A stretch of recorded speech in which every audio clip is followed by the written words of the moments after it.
เฮ็ดเวียกหยังเป็นเด็กเสิร์ฟอ๋ออยู่ร้านอาหารโดย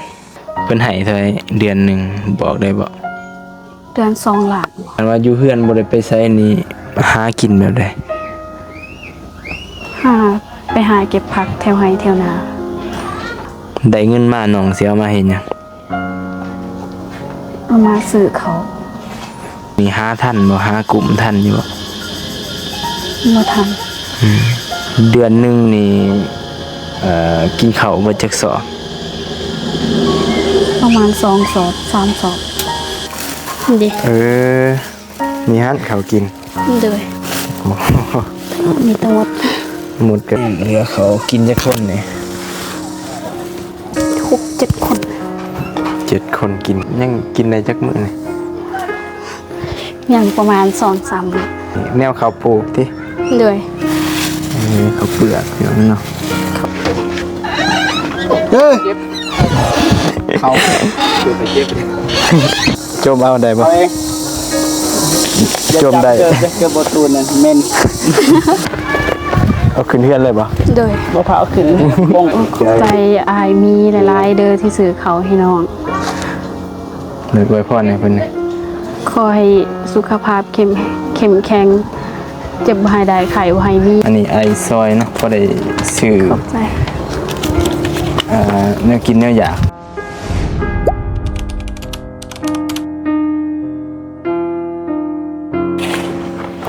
พี่น้องเนาะเปิดภาพมาวันนี้ก็อยู่พี่บ้านน้องดาวพี่น้องเนาะการกระห้อนอบเบาขนาดมันนี่ด้วยกราบทักทายสบายดีเด้อเนาะพ่อแม่พี่น้องเบิดสุขุสุคนบ่ว่าสิอยู่ทางในและก็ต่างประเทศพี่น้องก็ยินดีตอนรับเข้าสู่ช่องบ่าวเตียงทอง Channel คือเก่าพี่น้องเนาะมื้อนี้ทั้งบ่าวเมฆแล้วก็บ่าวเจ็บทั้งไอ้บ่าวนุ่งก็เดินทางมาบ้านน้องดาวพี่น้องเนาะมื้อนี้ห่างหายไปหลายมื้อตั้งแต่ก่อนปีใหม่เนาะเฮามามื้อนั้นก็มาเยี่ยมทั้งน้องเพิ่นใกล้พี่น้องหลายกิโลประมาณ50มื้อจักแต่ถ้าแต่งประมาณ30ป้าย30ป้ายนึงบ่เลยก็ใกล้เติบอยู่พี่น้องเนาะ40คนห่อซื้อกล่อง40เลย48ทำบ่40นะกลับไปกลับมาก็เกือบ100กิโลแล้วเนาะแต่ว่ามื้อนี้ก็พอดีได้มีโอกาสมาเยี่ยมน้องเพิ่นอีกเนาะเดี๋ยวก็สิไปถามเบิ่งมื้อนั้นเพิ่นก็ได้ออกจากเวียกเนาะออกจากเวียกแล้วก็บ่ฮู้ว่าเพิ่นได้เวียกใหม่แล้วบ่ตอนนี้แต่ก็นัดน้องเพิ่นไว้อยู่เนาะให้เพิ่นอยู่บ้านก่อนนะมื้อนี้เดี๋ยวเฮาก็สิมาอัปเดตเนาะเพราะว่าทางทีมงานก็มีข่าวดีอยู่พี่น้อยเนาะมาแจ้งทางไอ้นงแน่เนาะทางบ่เจ็บก็แจ้งไปแล้วแต่มื้อก่อนโอเคพี่น้องเนาะไปเบิ่งน้องเพิ่นก่อนบัดนี้เลยพี่น้องเนาะไปขึ้นมาเบิ่งบ้านน้องก่อนแต่ว่าก็มาอัปเดตเบิ่งก่อนพี่น้องเนาะเพราะว่าก็แจ้งข่าวดีไปมันก็มีงบจำนวนหนึ่งนะทางบ่เจ็บเพิ่นก็เบิ่งตามความเป็นจริงเพิ่นว่าคันเป็นไปได้ก็สิสร้างใหม่สร้างหยังมาปาไว้นะเนาะเริ่มเรียนน้องเพิ่นครั้งแรกเนาะที่ทั้งสองบ่เตียงเนาะทำบ่มีก็กำลังขึ้นมาครั้งแรกน้องเพิ่นกำลังเฮ็ดหยังอยู่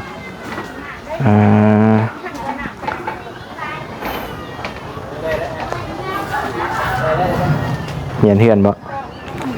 สบายดีเด้อเนาะนี่ไม่นะ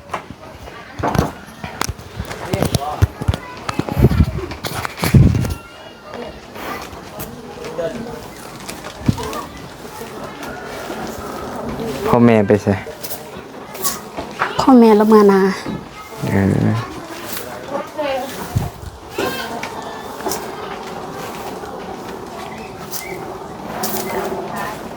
หอนอบเอาเพียงนี้เนาะเพราะว่า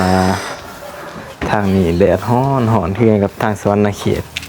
เพราะว่าห่างจากปากซองมาไกลนะพี่น้องเนาะมัน6-70 กิโลนะเป็นทงเพียงอากาศร้อนอบอ้าวนี่เนาะเฮาก็เพิ่นเคยขึ้นมาจักเทื่อพี่น้องเนาะแต่ว่าบ้านเพิ่นก็เครื่องบ่หลายเนาะสะอาดดีอยู่ต่างแต่ว่ามันเป็นเฮือนฟ้าใหม่กระจาดเนาะเซไปแล้วครอบครัวเพิ่นก็นอนแบบนี้แหล้วพี่น้องเนาะ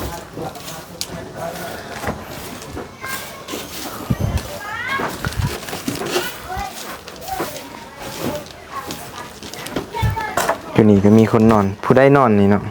ปู่นอน ปูเพิ่นขึ้นมานอนพี่บ่ โดย นอนอยู่เฮือนไฟพี่น้องเนาะนี่ก็มองเพิ่นนึ่งข้าวนึ่งน้ำ ทำอิฐปูแล้วก็นอนในมาหลังปูละยาย บ่ นอนนอกอีก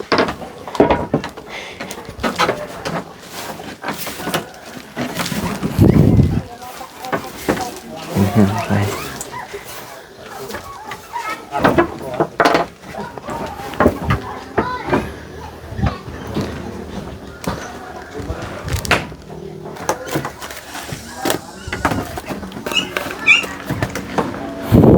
นี่แหละเอาเลยเนาะขึ้นมาเบิ่งเพื่อนๆเป็นครั้งแรกกำลังเห็นเพราะว่ามาหลายรอบก็บ่ได้ขึ้นเบิ่งเลยนะเครื่องบ่หลายเนาะกำลังเห็นปกติอันทั้งไปเฮือนอื่นน่ะเครื่องของเพิ่นสิหลายเนาะจะมีหยังมียาแต่ว่าเฮือนน้องเพิ่นน่ะเครื่องของบ่ค่อยหลาย โอ้ย สอบเขาบ่ โดยซอบข้าวเหนียว มีเขาสอบหนึง หนูกัดชีวิตแล้ว บ่ได้กินบ่ เบอร์เอาไว้ข้าวเหนียว เอ้าข้าวเหนียวคือว่าเอาไว้บ่ได้กินบ่ บ่ข้าวตัวสิปลูก แนวเขาปลูกบ่ โดย เออเรียกว่าเขากินนะใช่เขากินน้อง เขากินกันอยู่วันนั่นแหละ ใช่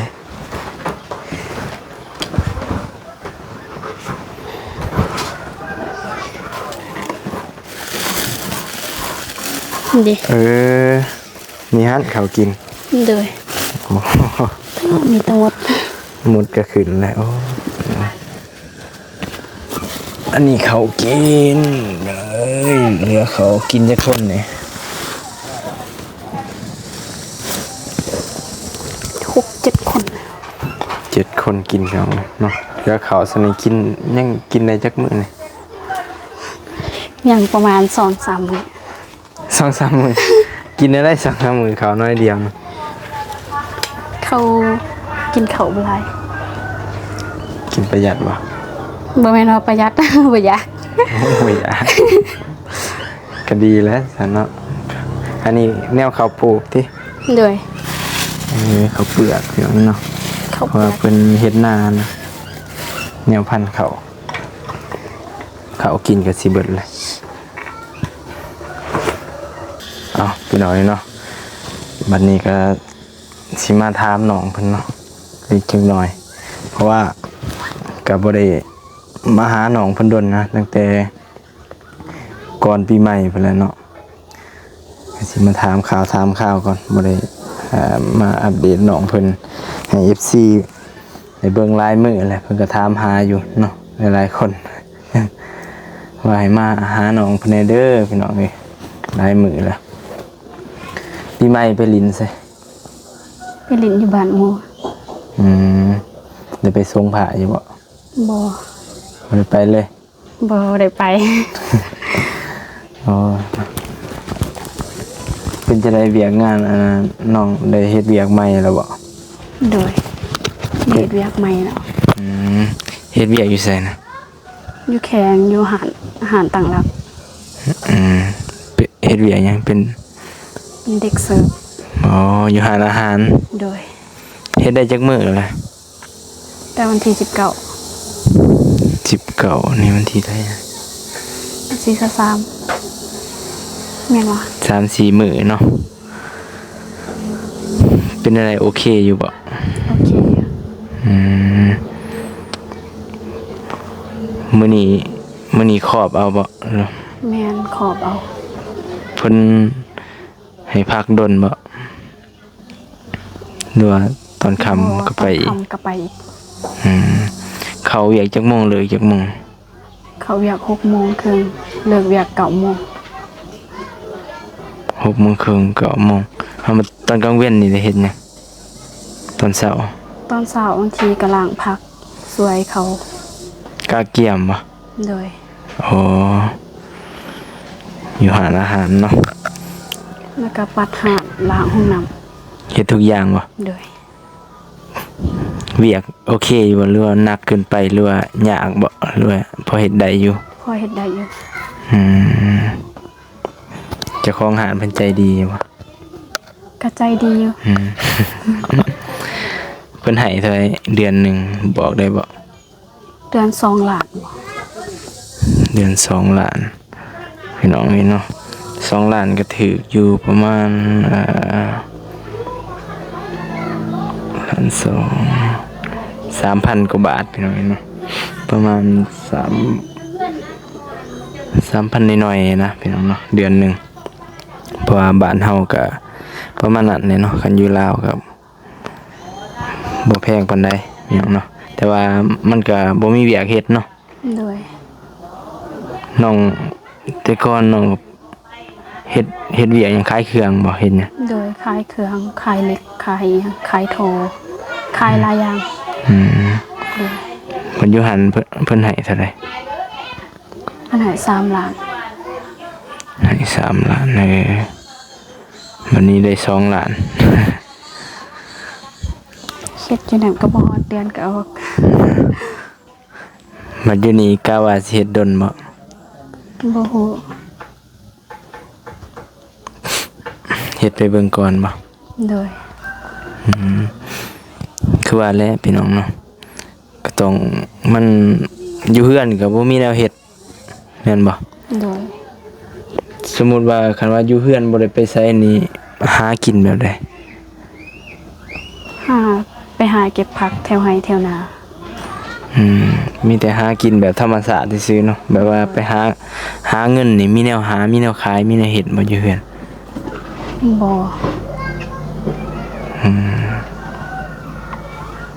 ก็มีแต่หางานเฮ็ดอย่างเดียวเนาะ โดย ได้เงินมาน้องสิเอามาเฮ็ดหยัง เอามาซื้อเขา บ่มีเขาเนาะ เขากิน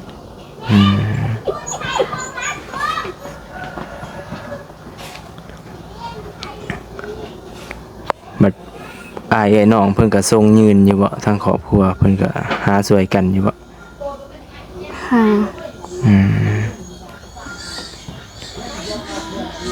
น้องคิดว่าตอนนี้น้องลำบากอยู่บ่ ลำบาก เขาเดือนหนึงนี่หาทันบ่หากลุ่มทันอยู่บ่ บ่ทัน เดือนหนึงนี่กินข้าวเบิดจักสอบ ประมาณ2 สอบ3 สอบ 3 สอบหนึงเท่าใด สอบหนึ่ง600,000 700,000 สอบ737,21เบิดหลายกว่าเงินเดือนอีก เงินเดือนออกนี่พอดีซื้อเขาวได้อยู่ประมาณ2 สอบปลาย โดย แต่มันก็บ่มีแนวเฮ็ดเนาะ โดย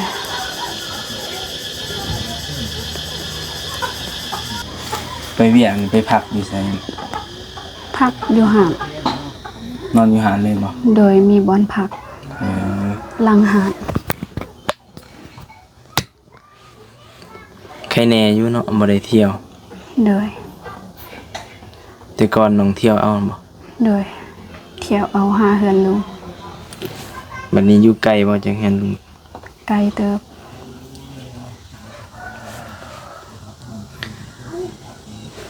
แต่ว่าหม้องนี้มันมีหม้องพักให้เนาะ โดย ก็ใครแน่อยู่เฮ็ดอยู่กับหม้องแล้วอยู่กินน้ำเพิ่นเลยบ่ แม่นอยู่กินน้ำเพิ่น ดีแล้วซะพอได้ประหยัดไปนำมานะพี่น้องเนาะเพราะว่าน้องเพิ่นก็เงินเดือนน้อยๆน้อยนิด เดือน2 ล้านก็ถ้าว่าเป็นคนแบบครอบครัวนี่โอ้บ่กุมกินพี่น้องเนาะเงินเดือน 3,000 กว่าบาทนี่แทบสิว่าซื้อแต่เขาวยังบ่พอกินแล้วนะ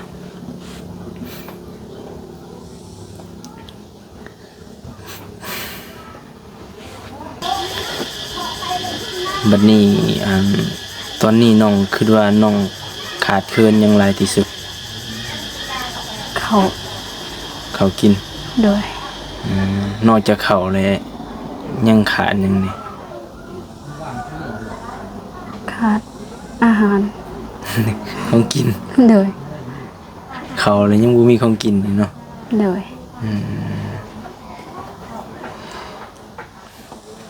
สำคัญเลยเนาะเหลือเขาบ่ฮอด5 โลซ้ำสมมุติว่าเงินเดือนบ่ทันออกนี่สิเอาเขาวมาใส่มากิน โมโห แต่ก่อนนี่แต่ก่อนหาแนวใดเฮ็ดแนวใด หาไปหาหับจากน้ำเขาก็จากวันละ100,000ก็ไป โอ้เดี๋ยวมาซื้อเขาวก่อนบ่ โดย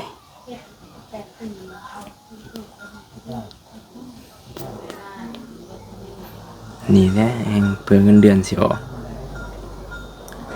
เขาวกินก็สิเบิด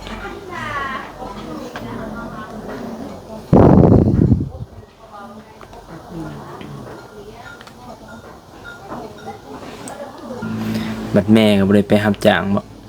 แบบงานวันงานหยังมัน บ่ได้ไปส่วน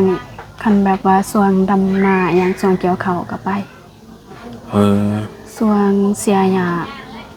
ส่วนมันเนี่ย ยามนี้เพิ่นบ่ได้เฮ็ดหยังบ่แทน ส่วนนี้เพิ่นไปเสียหญ้าส่วนหญ้าให้ ขอ ไป ง สิปลูกเขาวเด้ ของตัวเองนี่บ่ โดย บ่มีเวียกเพิ่นจ้างก็บ่มีแนวเฮ็ดเนาะ โดย อยากอยู่พี่น้องเนาะมันทางนี้มันแห้งแล้งเนาะทำมาหากินก็ยากลำบากอยู่มันบ่คืออยู่ปากซองเนาะปากซองอากาศเย็นแล้วก็กสิกรรมมันหลายนะพี่น้องคือบ้านของบ่มีก็บริษัทหยังก็หลายนะเวียกงานก็พอได้เฮ็ดได้หาอยู่มื้อละแสนหามีหลาย แต่บ้านน้องเพิ่นนี่ทางนี้ส่วนใหญ่ก็มีแต่ยามปลูกมันเนาะ โดย คันว่างานวันก็ ยามดำไห้ดำนา ดำไห้ดำนานี่ก็เพิ่นหอนยามดำนาจ้ะเดือนใดครับเพิ่นเฮ็ดนาเนาะ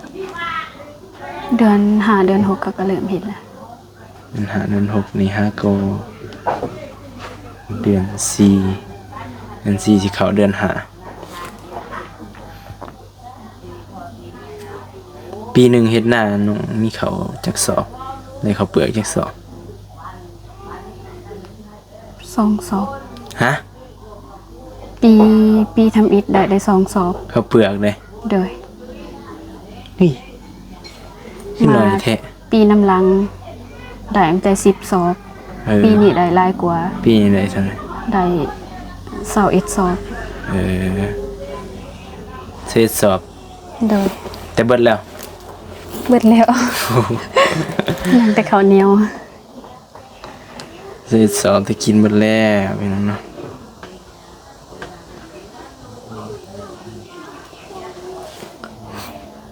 คือว่าเนี่ยมันหลายคน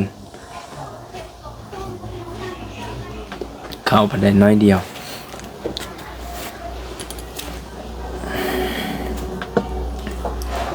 มันบ่มีทางเสียดสิหาพี่น้องเนาะแต่ว่าน้องเพิ่นก็ดิ้นรนอยู่หั้นนะ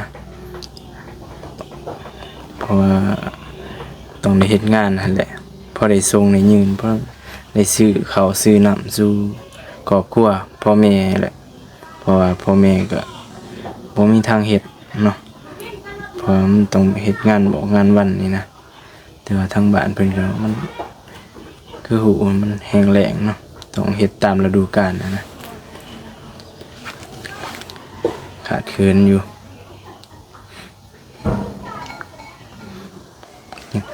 ก็ยังดีเนาะในเวียกเฮ็ด โดย มีเวียกเฮ็ดก็ยังใครกลัวบ่มีหั้นนะได้เล็กๆน้อยๆก็พอได้ซื้อข้าวซื้อน้ำกินหลักๆนี่แม่นเขาติ โดย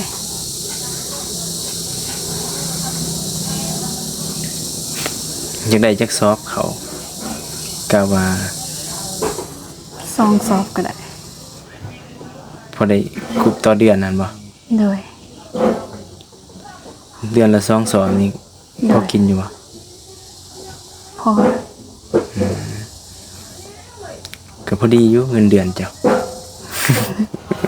เงินเดือนละ2ซอบ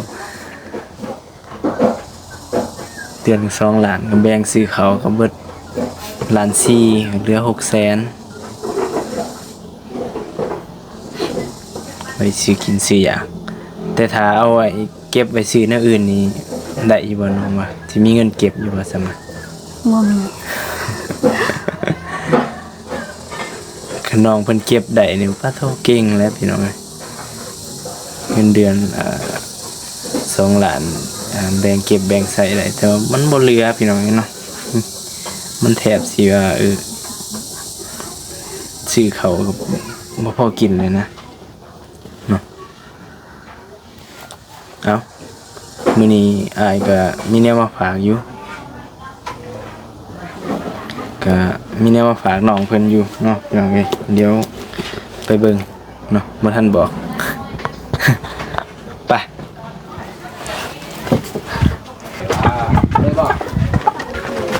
มาพี่น้องเอ้ยเนาะมีแนวมาให้น้องเพิ่นเปิดให้น้องเปิดเขา คือไปเจ็บพร้อมแล้ว หอมบ่ หอมบ่นี่แหละจมเอาได้บ่ เอาเอง จมได้ เจอบทตูนนั่นเมน จมได้เอาไปเลย จบบ่ได้ ไปเลย จบบ่ได้ บ่ได้บ่ต้องเอาจมไหมดูว่าจม มา ได้ป่ะ ฮะ ได้ป่ะ แบกได้อยู่แต่ว่า ขึ้นได้บ่เนี่ย เฮ้ยเอาขึ้นเฮือนเลยบ่ โดย บ่พาเอาขึ้นบงก็ไปปะอยู่หั่น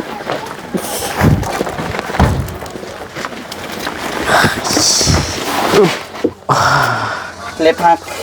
เฮ้ย ดีแล้วมันยังหักดอก เจ็ดเอา อ่ะพี่น้องเนาะนี่แหละก็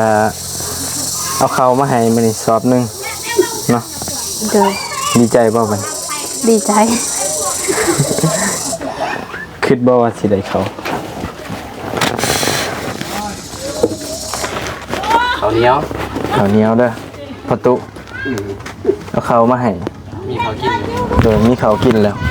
นี่บ่ โดย เขาชีวิตแล้ว ข้าวสิมาแต่ โดย เป็นข้าวบ่อนหาโลก นี่ ก็ดีแล้วดีใจบ่พอตุบ่จับให้ เราบ่ได้ยินเหรอได้ยินบ่ ดีใจบ่เอาข้าวมาให้ เข้าใจดีสุขภาพเพียงพอเจ็บบ่ให้ได้ใกล้บ่ให้มี เด้อ เออมืออยู่ตามกันนั่นสบายดีสาธุอายุมันยืน โดย นาว สาธุ สาธุ โดยเอาข้าวมาให้แล้วสอบหนึง เออขอบใจหลาย โดยกินได้จักมื้อ ๆ โดยสอบหนึง50 โล บ่หลายคนนั่นได้ละเดือนหนึง เดือนหนึง เดือนไป บ่ได้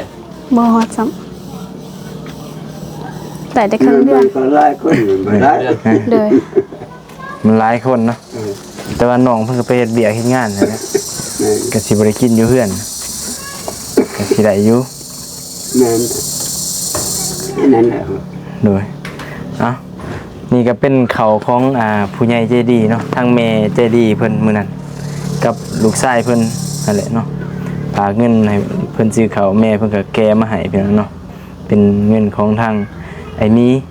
ที่ว่าเพิ่นอยู่เวียงอะนะพี่น้องเนาะเฮ็ดเวียกอยู่หานเสริมสวยแหละเสริมความงามตัดผมอิหยังแหละเนาะเพิ่นเป็นสร้างทางแม่เพิ่นก็บอกมาแนวนั้นเนาะก็เลยเอามาฝากทางน้องดาวแน่เนาะเห็นว่าน้องเพิ่นก็บ่มีกินนะพี่น้องเนาะน้องเพิ่นก็ลำบาก บ่มีหรอกกิน บ่มีทางเฮ็ดทางหาเนาะ มีแต่หาแต่สิ่งเลย โดยอ่ะก็มีแต่ฝากขอขอบใจทางอ้ายเพิ่นนี่เด้อโดย ขอบใจอายมีหลายๆเด้อที่ซื้อเขาวให้น้อง โดยอวยพรให้เพิ่นนี่ ขอให้สุขภาพเข้มแข็ง